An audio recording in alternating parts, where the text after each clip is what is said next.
Hi, this is Mazen Salah. In this video, we are going to prepare the tools that we will need throughout the course. I will show you how to download Visual Studio Code, the latest version from their official website. And by the way, it's free. We're not gonna spend a penny on that. And then after we download Visual Studio Code, we are going to install it in Windows.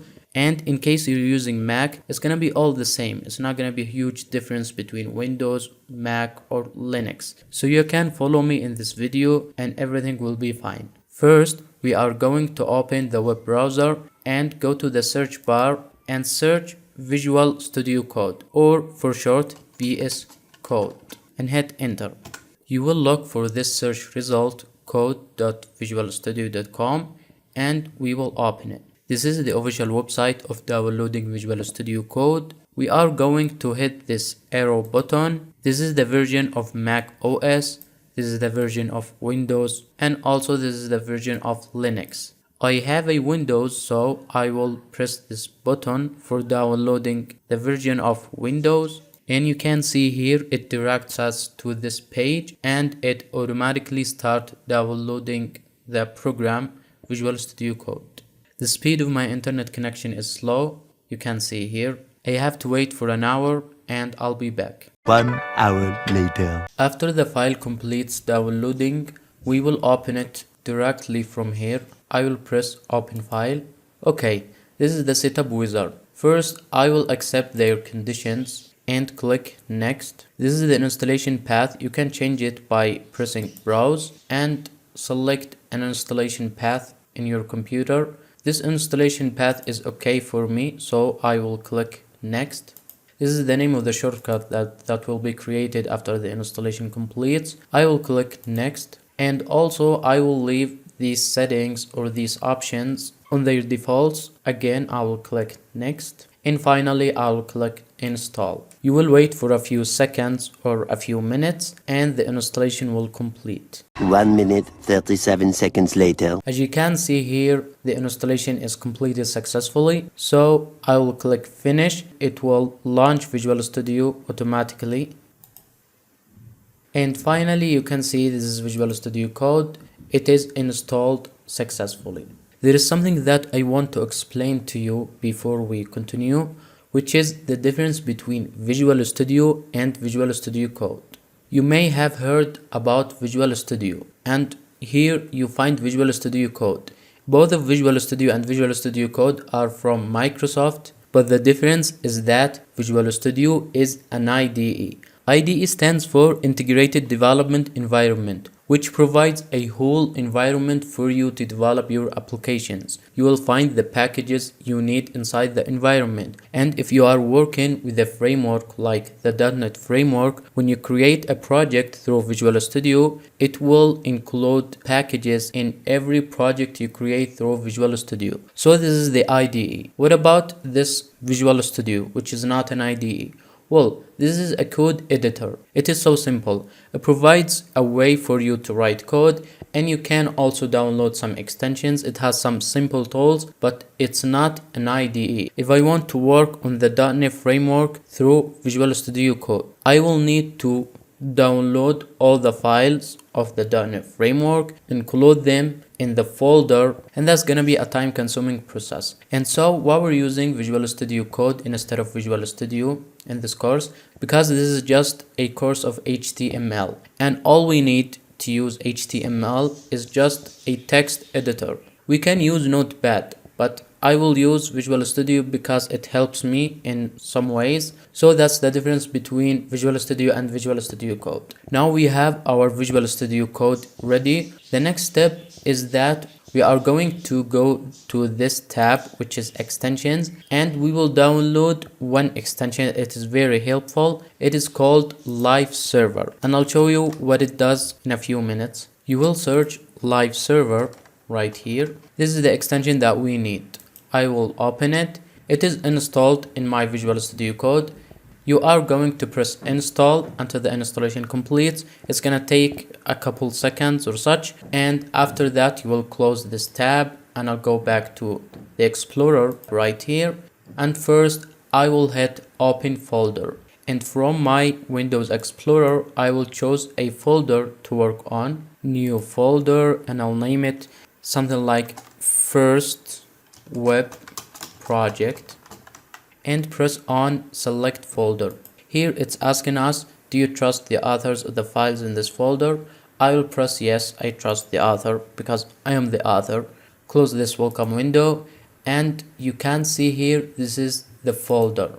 Here in the file explorer you can open it from here, and this is our folder. We will press on this button which is used to create a new file, and I will name it index.html. In case you are wondering why I named it index.html, why index? In the future, when you build a whole website and upload it in a hosting service, the web server like Apache or IIS, it looks for the file index. So it's good to name your main HTML file index.html. We will write the first tag which indicates that we are going to use HTML5. This tag is left angle bracket, exclamation mark, duck type, like this, HTML. As I just said, this tag is used to indicate to the browser that we are going to use HTML5, not a previous version. After the document type tag, which is this one, I will write the parent tag of all the page tags, which is HTML, left angle bracket, HTML, right angle bracket, and you can see that Visual Studio just put the closing tag for me. Inside of this tag, I will put the head tag, left angle bracket, head, close the angle bracket, and again Visual Studio just put the closing tag for me. If you're using Notepad++ or any other text editor, you will put it yourself. Inside of the head tag, we will put some tags that will not be visible on the web page itself. The head tag contains some meta tags or some meta information about the page. We're telling the browser some things about the page, but these tags will not have a visible effect on the page itself. A common tag that we put inside the head tag is title. This tag contains the title or the text that will appear in the browser title bar, and I'll show you that in a minute. I will write here first web page. Under the head tag we will put the body tag, and this body tag will contain the visible part of the web page. Inside the body tag we will put headings, paragraphs, sections, everything that is visible in the web page itself will be put inside the body tag. I will put a heading H1 and I'll give it the text. Just type something like hello world and press from the keyboard Ctrl S to save your work. Now if you're not using Live Server, the extension that we just downloaded and installed, you'll go to here. This is the folder and this is the file. Right click on the file, just press copy path. Go to the Windows Explorer just to find this page. I will go to here and put it in the path bar. You can see this is the path of my web page or of my HTML page. I will cut this part because I want to see the folder. And you can see this is the page that I just created and this is the file. Let's open it. Okay, this is our first page. You can see here on the tab title, this is the text that I put it inside the title tag, first web page. It appears right here. Right under that, you can see that this is the web page body content. This white area is the tag body. Anything I put inside this tag body will appear in this area. This is the body of the page. And hello world, you can see this is the tag H1 that I put it inside the body tag. The effect of this tag is this. If I right click anywhere inside this page and I click inspect, you can see that our code is right here. This is the first tag which indicates that we are using HTML5. This is HTML tag which is the parent tag of all tags of the web page except the first one. Then we have our head tag. Inside of it there is the title tag, and finally this is the body tag which contains the h1 tag, which is used to create a heading like a title or such. And you can notice that the browser helps you learn which tag has which content. If I hover on body, you can see that this is all the body. Okay, and if I hover on h1, this is the h1 tag. In the bottom right corner of the browser window, here we find the CSS properties of this file, or the CSS properties of the tags we selected. These are the properties of the body tag, these are the properties of the h1 tag. And why we have these properties while we didn't put any CSS code in our web page? Well, the reason is that the browser applies some default properties for every tag of the web page. Look, if I go back to Visual Studio Code and put a paragraph right here, put some